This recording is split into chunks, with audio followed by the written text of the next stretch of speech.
Tisztelt elnökasszony, tisztelt szekció! A nevem Molnár Attila Károly, Budapestről érkeztem, most akkor leülök, és így folytatom, lássák a diát is.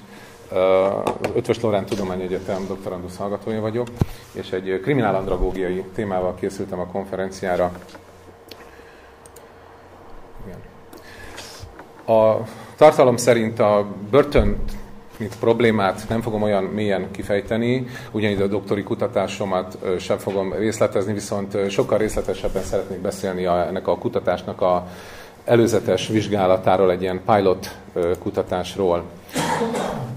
Jó magam, rendszeresen járok börtönökbe, így sokszor találkozom olyan személyekkel, akik hosszas időt töltenek távol az otthonuktól, börtön keretein belül, és úgy gondolom, hogy ha ők a börtönben vannak, ezt nevezhetjük egy problémának. Ez probléma a személy részére, de úgy gondolom, hogy kiterjeszthetjük nagy probléma a társadalom részére is.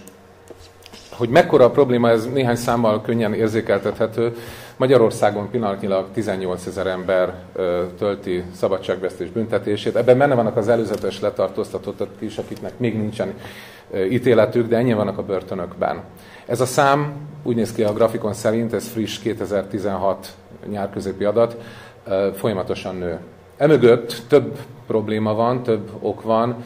Az egyiket kiemelném, ez pedig az ismételt bűnelkövetések, tehát a visszaesésre utaló tevékenység.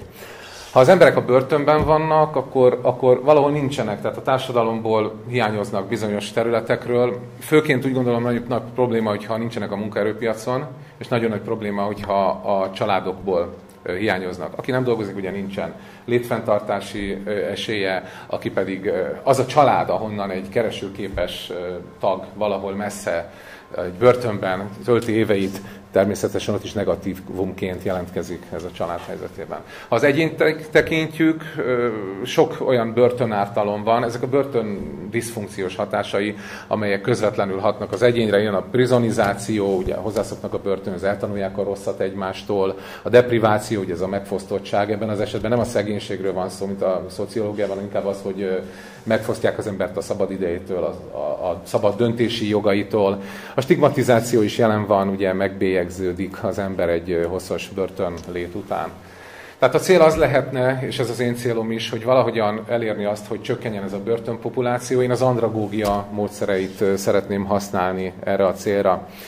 A doktori kutatásomnak nagyon az elején vagyok, ami azt jelenti, hogy most puhatolozom azok az irányok felé, amelyeket majd követni tudok a következő években.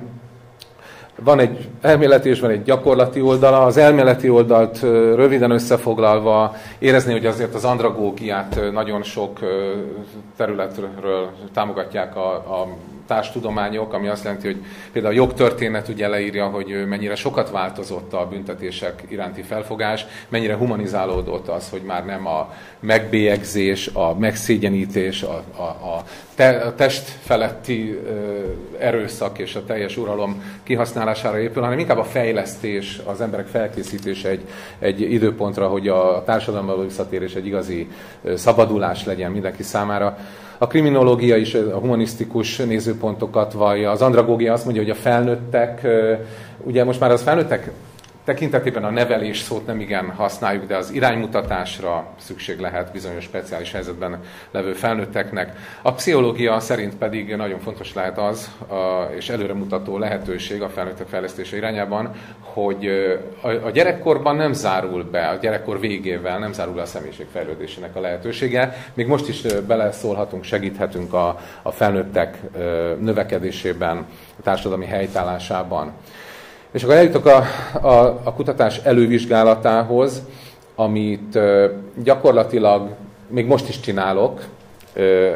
Lehet látni, hogy egy olyan helyszínt választottam a Balassagyarmati Fegyház és börtönben, ez nem messze innen egy Észak-Magyarország Nógrád megyei helyszín, ahol szintén érezni ezt a túlterheltséget. Itt van 168 zárka, viszont van rá 526 személy. Igazából, amikor kezdtem a elővizsgálatomat 2013-ban, akkor lehetett érezni ezt a nagy túlterheltséget, de hát a helynek a befogadó képessége 321 fő. Itt mindezek ellenére megkaptam minden lehetőséget arra, hogy egy ilyen vizsgálatot lefolytassak, ami megnyilvánult abban, hogy a börtön személyzete támogatta a törekvéseimet, olyan helyiséget, olyan technikai felszereltséget biztosítottak, ahol tényleg kis és nagy csoportokkal is lehetett foglalkozni.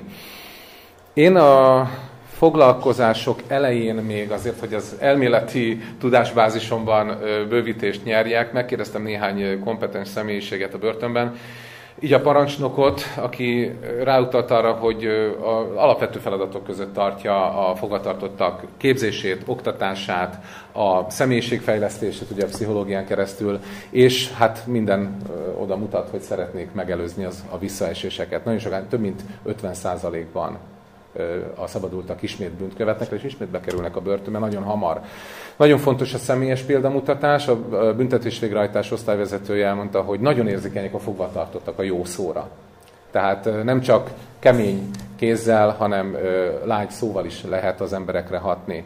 Ezen kívül a pszichológus véleménye az volt, hogy érdemes lenne megkeresni minél több olyan megfelelő civil kezdeményezést, amelyeknek a célja az, hogy támogassa a büntetésvégrehajtást, illetve a reintegrációt, így közös, kooperatív munkával be lehetne vonni sok szervezetet a fogvatartottak felkészítésére. Én a csoportfoglalkozások irányába mentem andragógiai vonalon. Nagyon fontos volt, hogy a meghirdetett foglalkozásokra a fogvatartottak önkéntesen jelentkezzenek. Ne legyen benne erőszak. Persze azt tudni kell, hogy a dicséret az egy nagyon, nagyon kemény valuta a börtönben, ami azt jelenti, hogy sokan igyekeznek mindenfélében részt venni azért, hogy dicséretet kapjanak, csak hogy begyűjtenek bizonyos számú dicséretet, akkor az emberek előbb-utóbb kapnak egy rövid eltávozást, vagy valami kedvezményben lesz részük. Én magam 8-20 fős csoportokat, tehát kicsi és nagy csoportokkal is foglalkoztam, több sorozatban, most tart a 3. foglalkozás sorozat, ezért tart ez már 3 éve, mert sok idő kell hozzá, 2-3 hét is lezajlik 2 foglalkozás között, és hogy tekintve, hogy 10 alkalmas egy foglalkozás, van, hogy 3-6 hónapig is eltart.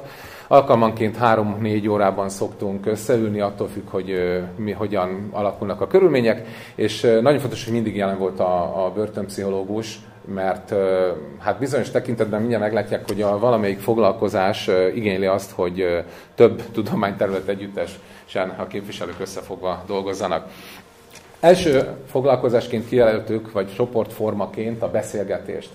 Nagyon jó volt ez arra, hogy egyáltalán megismerkedjünk. Arra, hogy elfogadják azt a helyzetet a fogvatartottak, hogy most ők egy felnőtt tanulási folyamatban vannak, olykor nem is számítottak erre. Jelentkeztek, valami érdekes ez, megnézzük, mi ez. De igazából hamar létrejöttek azok a pozitívumok, mint a csoportlégkör, a csoportdinamika, pozitív csoportlégkörre gondolok természetesen, és tényleg valós partneri viszonyban tudtunk diskurálni. Ki is használtam ezt a pozitív légkört arra, hogy kiosszak egy 10 kérdésből álló kérdőívet. Igazából állítások voltak a lapon, és csak annyi kellett eldönteni a fogvatartottaknak, hogy igen, nem. Egyet értenek, vagy nem értenek egyet néhány. Hát milyen jellegű kérdések? A pozitív előregondolkodás, a morális életvitellel való kérdéseket kellett itt visszatükrözni. Több mint a fele a résztvevőknek azt válaszolta, hogy úgy gondolja, hogy a siker feltételei eleve adottak bennük, csak élni kéne ezekkel a lehetőségekkel, és hogy hajlandóak a közösségek szolgálatára. Kiderült az is, hogy több mint 3/4 azt válaszolta, hogy igen, bennük van a változás lehetősége, és hogy fontos a saját gondolatok meglovagolása abból a célból, hogy majdan a szabadulás után egy megfelelő életet tudjanak élni. A boldogság, az önsegítés is pozitív volt számukra, és érdekes, hogy mindenki úgy válaszolt, igennel válaszolt az egészség, a szabadság fontosságára, a jövőre való tekintettel, valamint hajlandók voltak az interpersonális kapcsolatok fejlesztésére, illetve a pozitív gondolkodás felvállalására.